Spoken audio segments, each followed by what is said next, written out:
Are you having trouble communicating with your face mask on? Well, in this video, I'm going to explain the neuroscience of human facial communication and give you 3 strategies for how we can effectively communicate even with face masks on. Be sure to stick around until the end, as I'm going to share why I believe learning these skills right now with a face mask will help you massively in the long run. This is the Dr. K Show. I'm Dr. Karthik Ramanan, licensed naturopathic physician, inspirational speaker, and integrative emotional health consultant. I help ambitious individuals end self-criticism and build indestructible emotional health. On this channel, I do motivational videos, guided meditations, and the Dr. K Show, where I discuss valuable topics in emotional health every single week. I encourage you to hit that subscribe button and tap that notification bell so that you can find your way back to the channel more easily. Tip number 1, it's all in the eyes. They say that the eyes are the gateway to a person's soul, but they're definitely the gateway to a person's emotion.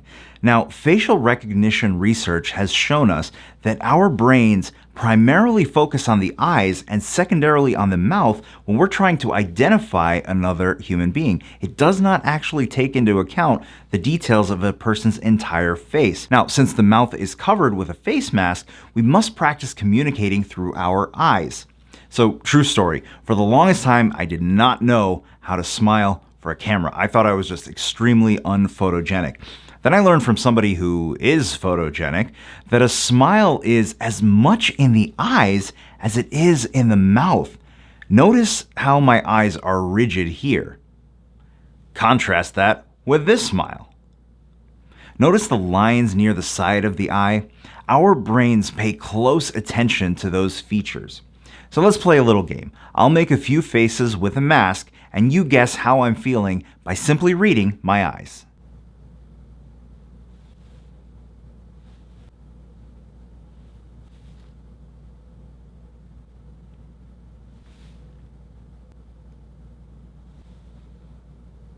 Now, you can do this too. Just make sure that as you enunciate your words or convey an expression, that you are actually showing it in your eyes. It's actually easier than you think, and with a little practice, you'll become a pro. Hey, if you're getting value out of this so far, please do me a favor and smash that like button right now. Thank you. Tip number 2, use hand gestures.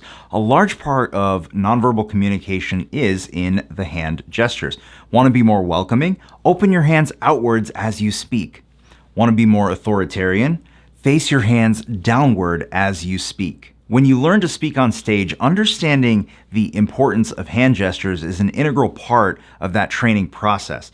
Natural gestures that reinforce what you're communicating verbally go a long way to getting your point across. And with practice, you could communicate a point almost entirely with your hands. And let's be honest, some of you do that already when you get cut off in traffic.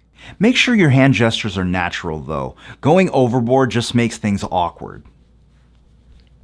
I'll link to an excellent TED Talk by Mark Bowden in the description below on the power of body language to communicate. Tip number 3, did you know that our nervous system has what are called mirror neurons? And these are networks that fire when an action is taken and when that action is observed in someone else. This is how we can pick up on an emotion from someone even if they don't say a word, that feeling of having that emotion, even though they're not saying a thing. So how do we use this to our advantage when wearing a face mask? Anything you say or do it with feeling and intention. Put your heart into it. Put your conscious mind into it. And the other person will pick up on what you're communicating. Now, I completely understand how frustrating it is to feel disconnected from people because we can't see their faces in public. Facial recognition is such a major part of our communication. But if you take the time to master these 3 tips, speaking with your eyes, using hand gestures, and putting intention and feeling behind your words, just imagine how great of a communicator you will be when the day comes that we can talk to others in public without a face mask. You will be perceived as more charismatic, more confident, and even more likable. Question of the day: which of these 3 tips do you want to work on first? If you feel like being awesome, let me know in the comments below. Be sure to tune in next week for another episode of The Dr. K Show, and while you wait for that episode, be sure to check out this video right here. Always remember, I believe in your greatness.